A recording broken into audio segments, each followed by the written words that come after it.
그리고 아이언맨에서 제일 멋있는 장면이 뭘까요? 바로 공중에서 손을 이렇게 휘저으면서 디스플레이하는 홀로그램이죠. 이 홀로그램도 나노 없이는 만들 수 없는 기능입니다. 그리고 또 다른 히어로 중에 저희가 좋아하는 히어로 누가 있죠? 울버린이죠. 울버린의 가장 큰 특징은 상처를 입더라도 스스로 치유하는 능력이었는데요.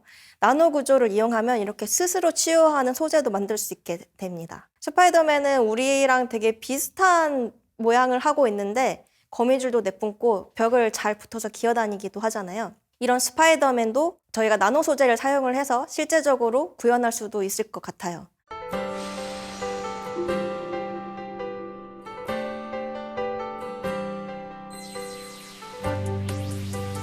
안녕하세요. 오늘부터 나노 소재, 나노 기술에 대해서 강의를 들려드릴 카이스트 신소재공학과 염지현 교수입니다. 그럼 먼저 나노가 뭔지, 나노는 또 얼마나 작을지에 대해서 알려드리고 싶은데요. 많이 아시겠지만 나노는 그리스어에서 나노스라는 단어에서 유래를 했는데요. 이 나노스는 우리나라 말로 난장이를 뜻합니다. 그리고 10억분의 1을 나타내는 접두사가 되기도 하죠. 그래서 1나노미터는 1미터를 10억 개로 나눈 거에 1이 됩니다. 얼마나 작은지 감이 좀 안 잡히실 것 같은데 예를 들어서 1나노미터가 되는 플로렌을 축구공 모양 크기로 키우면 이 축구공은 어느 정도 사이즈가 될까요? 이 비율대로 축구공을 확대시키면 지구만해집니다. 그러니까 그만큼 1나노가 얼마나 작은지 아실 수 있을 것 같은데 또는 우리 머리카락을 10만 분의 1로 쪼갰을 때 나노가 되기도 합니다. 그 남자분들은 매일 아침 하시는 게 면도일 텐데 여기서부터 여기까지 면도를 하는 그 짧은 시간에 0.2 나노미터의 수염이 자란다고 해요. 그만큼 아주 작은 크기가 바로 나노입니다. 소재를 말할 때 항상 기본적으로 나오는 단위가 원자잖아요. 앞에 핵이 있고 그 주변을 전자가 돌고 있다 이렇게 많이 묘사를 하는데 이 원자 자체가 크기가 한 0.2에서 0.3 정도 나노미터가 됩니다. 따라서 원자 3, 4개가 모이면 1나노가 되는 거죠. 그러니까 1나노가 엄청 작은데 그 중에서도 그걸 이루고 있는 더 작은 단위들이 원자라고 생각하시고 또 그 원자 안에 전자가 이렇게 회전하고 있는 그런 모습이라고 머릿속에 그리시면 좀 더 쉬울 것 같습니다. 그래서 예를 들어서 머리카락의 굵기가 0.1mm인데 이거를 약 102층 높이의 건물이라고 저희가 생각을 해보도록 하겠습니다. 우리 피가 빨갛게 보이게 하는 원인이 이 적혈구는 그때 약 건물의 10층 높이가 되게 되고 박테리아 세포는 그것보다 훨씬 더 작은 약 3층 정도 되는 높이로 비교를 할 수가 있습니다. 그리고 이런 몸을 이루고 있는 단백질 분자는 그것보다 훨씬 더 작아서 약 45cm가 되게 되고요. 그 중에 나노 사이즈는 건물의 가장 밑에 점 하나보다 더 작은 그런 크기가 되게 됩니다. 이런 것들을 다 봤을 때 나노미터가 우리 몸을 이루는 레고 블럭 같은 단위체가 된다고 생각을 하실 수 있을 것 같습니다.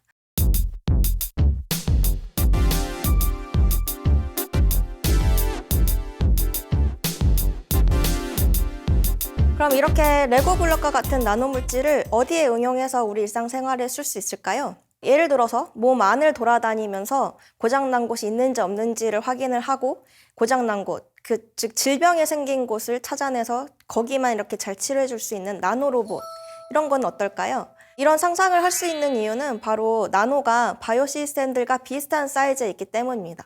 저희가 나노로봇이 돼서 몸 안을 탐색한다고 상상을 해볼게요. 뭐가 보일까요? 혈관을 저희가 돌아다니고 있습니다.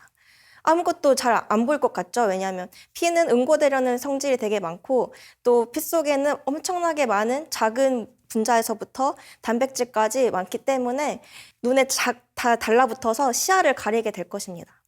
따라서 표면이 항상 깨끗한 것이 중요하기 때문에 그런 나노로봇이나 또는 몸 안을 돌아다니는 카메라, 내시경 등등이 항상 그 깨끗함을 유지해야 되는데요.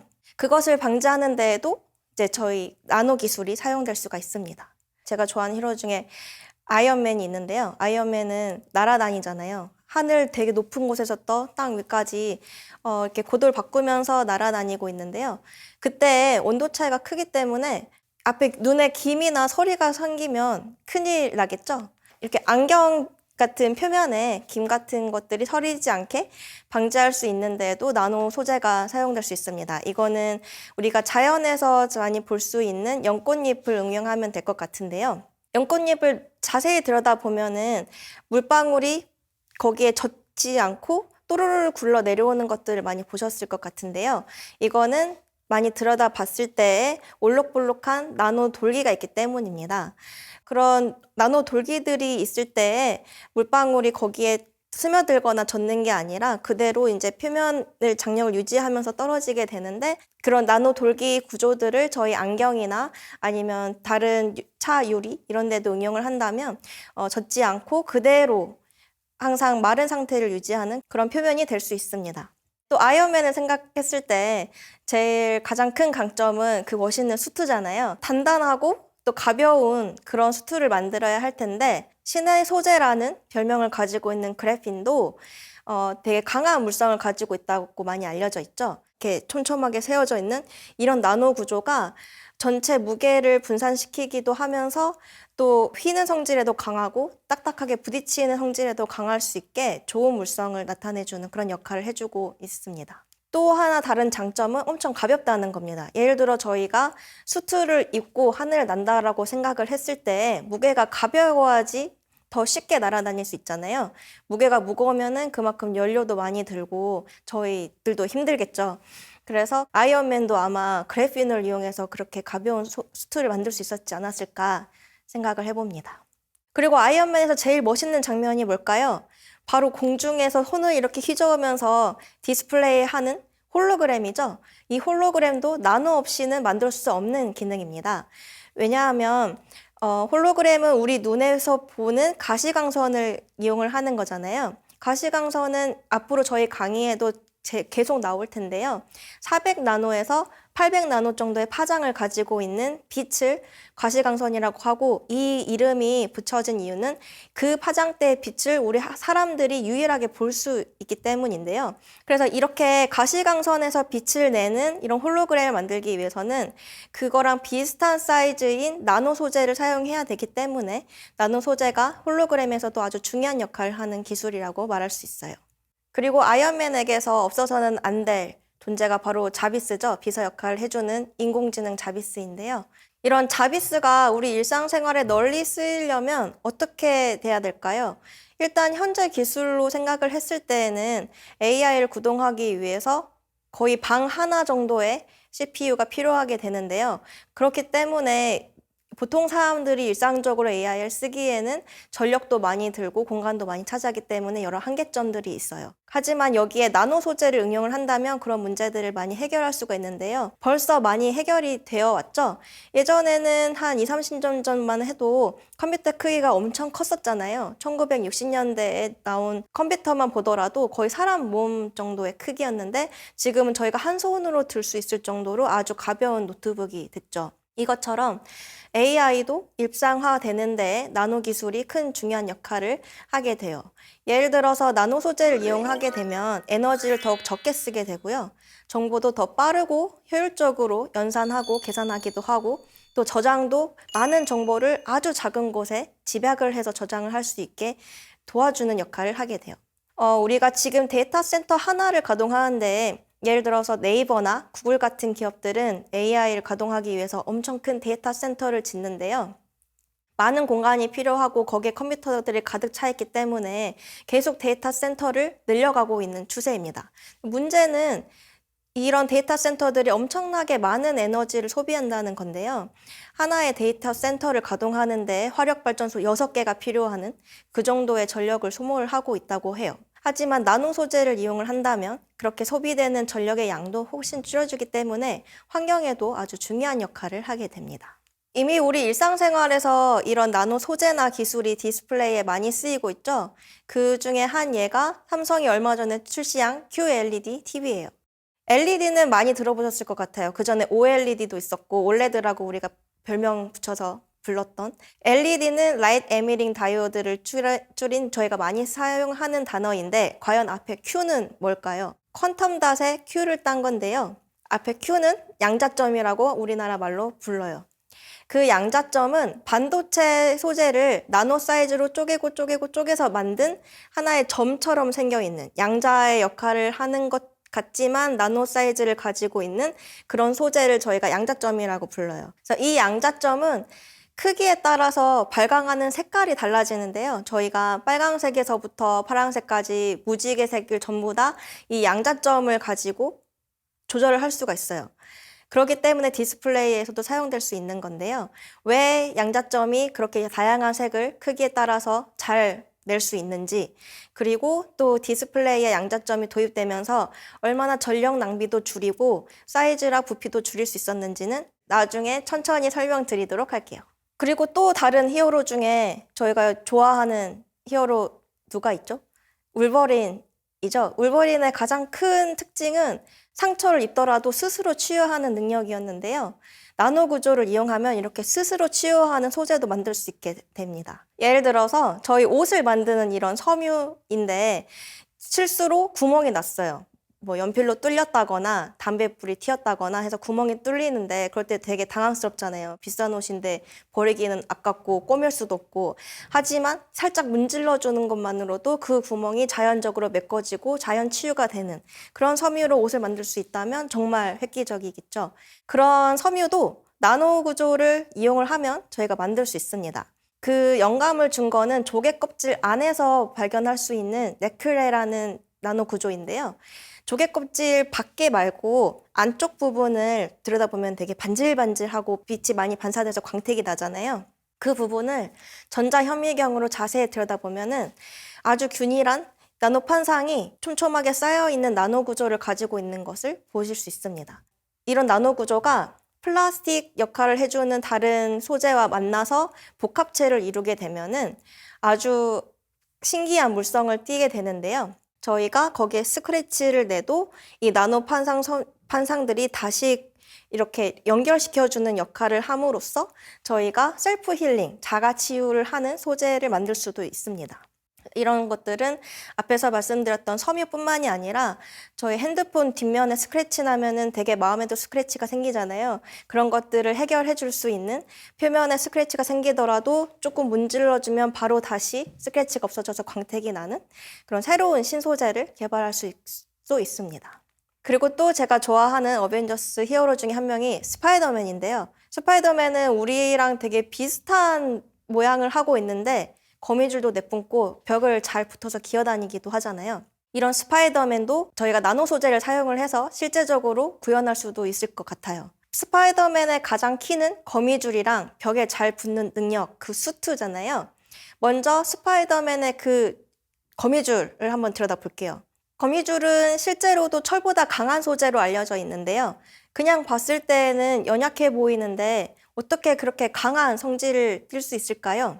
그것도 바로 나노 구조 때문인데요. 거미줄을 전자현미경으로 자세히 들여다보면 그 중간중간에 나노 결정들이 있습니다. 거미줄도 우리 몸을 이루고 있는 아미노산으로 이루어져 있는데요. 그냥 아미노산이 줄줄이 연결되어 있으면 저희가 잡아당기기만 해도 중간이 끊어지게 될 텐데 중간중간에 나노 결정이 꽉 잡아주는 역할을 하기 때문에 좀 더 단단한 소재가 될 수 있게 됩니다. 예를 들어서 그냥 용수철, 딱딱한 용수철은 잡아당기면 끊어질 텐데 부드럽게 연결시켜져 있는 용수철은 저희가 잡아당기면 잡아당길수록 끊어지지 않고 늘어나게 되는데요. 그 거미줄 중간중간에 있는 이런 용수철처럼 작용을 해주는 나노 결정이 있기 때문에 그 물성이 훨씬 더 좋아지게 돼요. 그리고 스파이더맨의 다른 특징, 아주 강한 표면 흡착력인데요. 손가락 끝으로 빌딩을 올라가기도 하고 천장에 달려있기도 합니다. 그렇게 달려있는 모양 자연에서 한번 보신 적 있지 않아요? 바로 도마뱀이죠. 도마뱀은 자기 몸보다 더 작은 이 발바닥을 가지고 벽도 잘 기어 올라오고 천장에도 붙어있고 스파이더맨이랑 똑같이 하고 있잖아요. 도마뱀이 그렇게 잘 기어오를 수 있는 것도 발바닥에 아주 미세한 나노 구조가 있기 때문인데요. 도마뱀의 발바닥을 또 전자현미경으로 자세히 들여다보면은 아주 많은 나노 털들이 있는 것을 볼 수가 있는데요. 각각의 털 하나하나에 작용하는 힘은 보잘것이 없겠지만 이 4개의 발가락 또는 5개의 발가락에 있는 털 수십억 개가 모이면 도마뱀의 체중을 지탱할 정도로 강력한 접착력을 발생시킬 수 있어요. 그래서 체중 100에서 300g에 불과한 개코 도마뱀은 이론상으로는 자기 체중의 10배에서 100배까지 무게를 발바닥에 붙일 수 있다고 알려져 있어요. 하지만 피디님, 도마뱀 발바닥 나노 구조만 사용한 스파이더맨 수트에는 아주 큰 단점이 있는데요. 그 단점이 뭘까요? 도마뱀들이 벽을 이렇게 오르다가 잘 못 올라가는 경우가 있는데 어떤 경우일까요? 바로 비 오는 날인데요. 도마뱀이 올라갈 때 물 한 방울만 좀 부러뜨리면 아마 주르륵 미끄러질 거예요. 나노 털들이 벽에 붙어 있을 때 저희 겨울에 옷 벗을 때 타타탁 하는 정전기 있잖아요. 그런 거랑 비슷한 인력으로 붙어 있는 건데 그 정전기도 겨울에 일어나는 이유가 되게 건조하기 때문이잖아요. 여름처럼 주변에 습도가 많고 물 분자가 많을 때는 그런 정전기가 안 일어나는 것처럼 도마뱀도 건조할 때는 정전기 때문에 잘 붙어 있다가 물이 좀 있거나 습도가 높으면 아마 많이 못 붙고 미끄러질 거예요. 그러니까 스파이더맨이 비 오는 날에는 쉬었다가 맑을 때만 활동할 수 있게 되는 거잖아요. 이런 단점을 어떻게 또 극복을 할 수가 있을까요? 바로 홍합에서 그 답을 찾을 수가 있어요. 홍합은 물 안에서도 여기저기 표면에 많이 들러붙어 있죠. 가끔은 큰 선박이 이 홍합을 떼어내는데 큰 고초를 겪기도 하는데요. 왜냐하면 이 맨들맨들해야 저항성 없이 배가 운전할 수 있어서 더 적은 기름을 쓸 텐데 홍합은 하도 단단하게 물속에서도 배에 잘 붙어있기 때문에 정말 큰 골칫덩어리라고 합니다. 한편으로는 그걸 우리가 사람이 좀 더 편하게 사는 데에 사용할 수도 있을 거예요. 예를 들어서 우리가 인위적으로 만든 본드 같은 접착제는 물 안에서는 잘 붙지가 않잖아요. 마를 때에는 잘 붙어도 습도가 있을 때에는 잘 붙지 못하는 경우가 많아서 물 안에서도 접착력이 있는 소재가 필요한데요. 이런 홍합의 접착 단백질을 응용을 해서 이런 개코의 나노 구조에 도입을 하고 도포를 해주면 맑은 날이나 비 오는 날에도 접착력이 좋은 그런 수트를 개발할 수 있을 거예요.